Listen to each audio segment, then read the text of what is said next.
मैं तुम्हें एक बात बताऊं, इस वीडियो को बनाने का रीजन यूट्यूब पे ग्रो करना या वीडियो पे व्यूज लाना नहीं है। इस वीडियो की शुरुआत हुई थी आज से 8 महीने पहले, जब एक रात मैं मिरर के सामने खड़ा था। पतले हाथ, झुके हुए शोल्डर्स, टी शर्ट ऐसे लटक रही थी जैसे हैंगर पर कपड़ा टांग दिया हो। और सबसे बुरी चीज पता है क्या थी? मेरी बॉडी का वीक होना नहीं, मेरा वीक फील करना। उस रात पहली बार मुझे रियलाइज हुआ मैं फिजिकली नहीं मेंटली भी छोटा फील करने लगा था। लोगों से बात करते वक्त कॉन्फिडेंस नहीं आता था, यहाँ तक कि मैं फोटो से अवॉइड करता था। फुल स्लीव्स पहनता था ताकि पतले हाथ छुपा सकूं, और हर बार खुद को यही बोलता था कि जब जिम ज्वाइन करूंगा तब सब सही हो जाएगा। लेकिन फिर एक दिन मैंने अपने गांव के एक बूढ़े इंसान से सुना, हमारे समय के पहलवान मिट्टी में शरीर बनाते थे, मशीनों का तो तब नाम भी नहीं था। एंड ऑनेस्टली बिना जिम गए ट्रांसफॉर्मेशन करने का मेरा ऑब्सेशन वहीं से शुरू हुआ। फिर मैंने पढ़ना शुरू किया, इंडियन अखाड़ों के बारे में, पर्शियन वॉरियर्स के बारे में, समुराई कंडीशनिंग के बारे में, and body weight strength system के बारे में। और मुझे एक चीज समझ आई, हमारी जनरेशन वीक इसलिए नहीं है क्योंकि हम जिम नहीं जाते हैं, हम वीक इसलिए हैं क्योंकि हमने डिस्कम्फर्ट से भागना सीख लिया है। देखो आज क्या है ना कि अगर बॉडी में थोड़ा सा भी पेन हो तो हम फोन उठा लेते हैं, थोड़ी सांस तेज क्या हो जाए हम रेस्ट लेने लगते हैं। लेकिन पुराने बॉडीज को जब पेन होता था तो वो लोग उस पेन को सिग्नल मानते थे कि शरीर चेंज हो रहा है, शरीर स्ट्रॉन्ग हो रहा है। देखो आज की वीडियो में मैं सिर्फ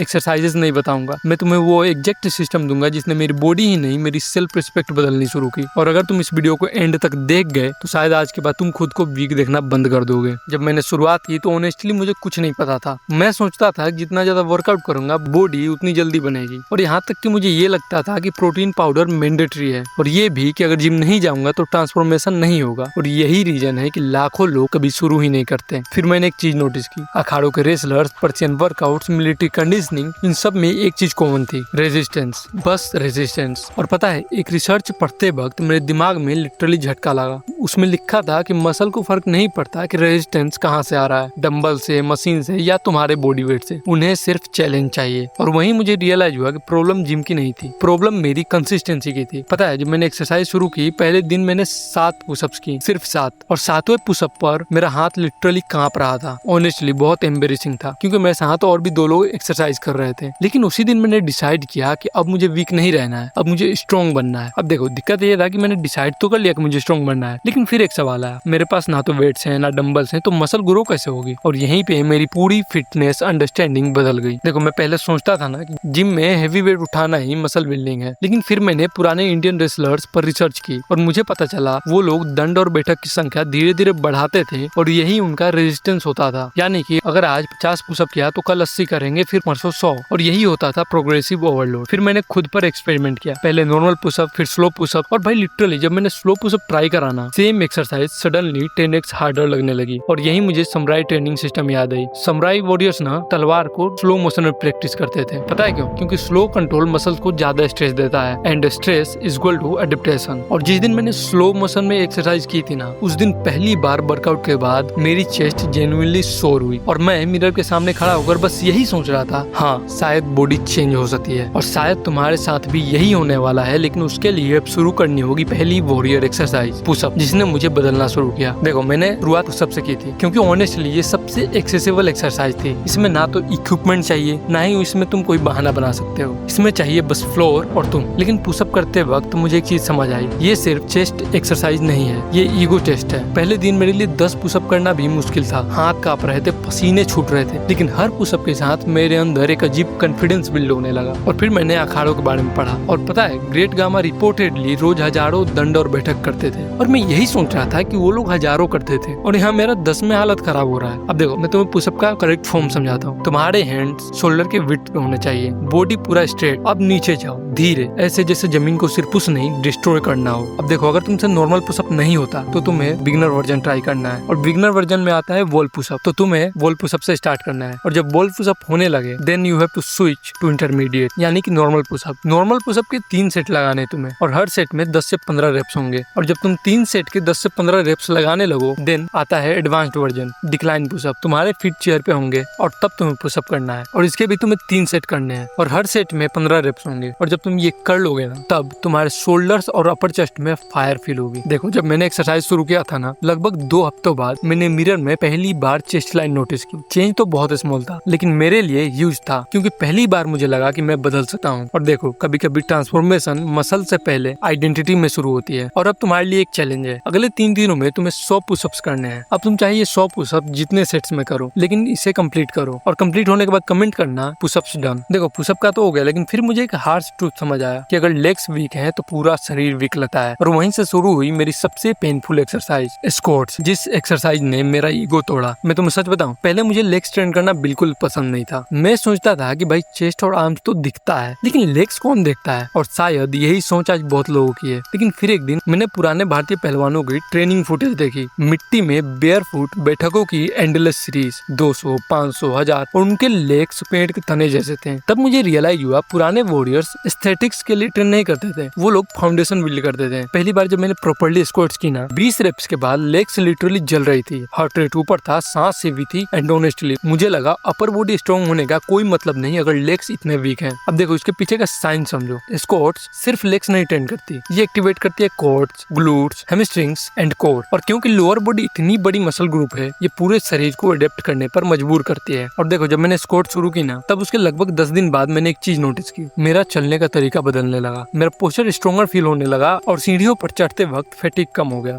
और वहीं मुझे समझ आया कि स्ट्रॉन्ग लेग्स सिर्फ दिखती नहीं, फील होती है। अब इसका फॉर्म समझो, तुम्हारे फीट शोल्डर के विड्थ पे होने चाहिए और चेस्ट अप। अब नीचे बैठो ऐसे जैसे इनविजिबल चेयर पे बैठ रहे हो, फिर हिल्स से ऊपर एक्सप्लोर करो। और अगर तुमसे नॉर्मल स्क्वाट से नहीं होता स्टार्टिंग में, तो तुम्हें हाफ स्क्वाट से शुरू करना है, then full squats. Full squats के 3 सेट और हर सेट में 15 से 20 रेप्स। और उसके बाद जब 3 सेट्स होने लगे तुम्हारे 15 से 20 रेप्स के, देन आता है एडवांस्ड वर्जन, जिसमें आता है हिंदू स्क्वाट्स, फास्ट रिदम। अब जब तुम ये एडवांस वाला ट्राई करोगे ना, तब तुम्हारे लंग्स भी बर्न होंगे और लेग्स भी। देखो इंडियन अखाड़ों में बैठक सिर्फ एक्सरसाइज नहीं थी, ये मेंटल कंडीशनिंग थी। जब थाइस फायर करने लगती थी तभी डिसिप्लिन शुरू होता था। और पता है मैंने अपनी इस फिटनेस जर्नी में एक चीज समझी कि पेन हमेशा दुश्मन नहीं होता, कभी कभी प्रूफ होता है कि शरीर अडेप्ट कर रहा है। अब इसमें भी तुम्हारे लिए एक चैलेंज है, तुम्हें आज रात 50 स्क्वाट्स करने हैं, कोई बहाना नहीं बनाना। और अगर लेग्स कांपने लगे तो समझना ग्रोथ शुरू हो चुका है। देखो जब भी ये 2 एक्सरसाइज मैंने की ना, तो मुझे सच में अपने अंदर चेंज फील हुआ। लेकिन फिर मुझे एक और चीज समझ आई कि मेरी पोस्चर अभी भी वीक लग रही थी, शोल्डर्स आगे थे, बैक फ्लैट लग रही थी। और तभी मुझे पुलिंग स्ट्रेंथ की इंपॉर्टेंस समझ आई। पुलिंग स्ट्रेंथ, जिस दिन मुझे अपनी पोस्चर की सच्चाई पता चली। पता है एक दिन मैंने साइड प्रोफाइल में अपनी फोटो देखी, एंड ऑनेस्टली शौक लगा देख के। शोल्डर्स आगे थे, नेक बाहर, बॉडी वीक दिख रही थी। तभी मुझे रियलाइज हुआ कि हमारी जनरेशन पुश तो बहुत करती है, लेकिन पुल नहीं करती। दिन भर फोन, लैपटॉप, चेयर, और इन सब से क्या होता है ना कि धीरे धीरे पोस्चर कोलैप्स होने लगती है। और जब मैंने अपनी पोस्चर की ये हालत देखी, फिर मैंने एंशिएंट पर्शियन वॉरियर सिस्टम के बारे में पढ़ा, जिसमें था जुखानी ट्रेनिंग। उसमें रोप क्लाइम्स होते थे, पुलिंग ड्रिल्स होते थे, बॉडी कंट्रोल होता। और पता है ancient Persian warriors pulling strength पे ज्यादा फोकस करते थे। और पता है क्यों? क्योंकि पुलिंग स्ट्रेंथ सर्वाइवल स्किल थी। अब देखो मैंने पुलिंग स्ट्रेंथ के बारे में पढ़ तो लिया, बट एक दिक्कत थी, मेरे पास पुल अप बार नहीं था। तो मैंने टेबल रोज से शुरू की। और पता है भाई पहले सेट में ही बैक जलने लगी। अब इसका फॉर्म समझाता हूँ तुम्हें एक स्ट्रॉन्ग टेबल लेना है, स्ट्रॉन्ग टेबल के नीचे लेटो और फिर स्ट्रॉन्ग टेबल को पकड़ो। अब चेस्ट को टेबल की तरफ पुल करो, ऐसे जैसे खुद को ग्रेविटी से छीन रहे हो। और अगर तुमसे स्टार्टिंग में नॉर्मल टेबल रोज नहीं होता, तो तुम्हें इसका भी बिगिनर वर्जन ट्राई करना है, जिसमें आता है बेंट नी रोज। और जब तुमसे बिगिनर वर्जन होने लगे, then switch to intermediate straight legs row, और उसके बाद एडवांस्ड, इसमें तुम्हें पुलअप्स करने हैं। अब एडवांस्ड वाला वर्जन जब आएगा तब तुम्हें बाहर निकलना है पार्क में, वहाँ तुम्हें बार इजीली मिल जाएगा। उसके बाद उस बार पे तुम्हें पुलअप्स ट्राई करने हैं और तुम्हें इसमें अचीव करना है 12 रेप्स के 3 सेट। देखो पता है जब मैंने पुलअप्स स्टार्ट की थी ना, पहले हफ्ते वियरली 5 रेप्स हो रही थी मुझसे, लेकिन 2 हफ्ते बाद एक दिन मैं मिरर के सामने खड़ा था और पहली बार शोल्डर्स थोड़े वाइडर लगे, बस थोड़ा, लेकिन इनफ था मुझे कंटिन्यू कराने के लिए। और पता है यही बॉडी ट्रांसफॉर्मेशन का सीक्रेट है। ह्यूज चेंज ओवरनाइट नहीं आता, स्मॉल विंस आते हैं जो धीरे धीरे आइडेंटिटी बदल देते हैं। अब पुलअप्स के पीछे का साइंस समझो। पुलिंग एक्सरसाइज ट्रेन करती है तुम्हारे लेट्स को, बाइसेप को, रेयर डेल्ट्स को एंड अपर बैक को, और यही मसल्स हैं जो तुम्हें वाइडर अपीयरेंस देती हैं। अब इसमें एक सीक्रेट टिप है, अगर पुलअप नहीं होती देन ऊपर जंप करो और नीचे स्लोली उतरो। इसे कहते हैं नेगेटिव रेप्स। ये स्ट्रेंथ को इंसेंटली फास्ट बिल्ड करती हैं और हो सकता है शायद अभी तुम 2 रेप्स कर पाओ, लेकिन तुम्हें स्टॉप नहीं करना है। चाहे 2 रेप्स करो या 3, तुम्हें बस कंटिन्यू करना है, क्योंकि हर रेप तुम्हें वीक वर्जन से दूर ले जाएगा। अब इसमें भी तुम्हारे लिए एक चैलेंज है, अगले 3 दिनों में तुम्हें रोज 1 मिनट हैंगिंग प्रैक्टिस करनी है। इससे तुम्हारा ग्रिप बदलेगा और तुम्हें पुल अप करने में आसानी होगी। देखो ये एक्सरसाइजेस तो हो गई, लेकिन फिर मुझे एक चीज और समझ आई, स्ट्रेंथ सिर्फ मसल नहीं है, मोमेंट भी है। और वहीं से शुरू हुई एक्सरसाइज जिसने मुझे एथलेटिक फील कराया। और इस एक्सरसाइज के बारे में हम बात करेंगे अगले वीडियो में, और अगला वीडियो तब आएगा जब तुम इस वीडियो में दिए गए चैलेंज को पूरा कर लोगे और कमेंट करोगे कि चैलेंज डन। तो फिर मिलते हैं नेक्स्ट वीडियो में, तब तक के लिए सब्सक्राइब कर लेना।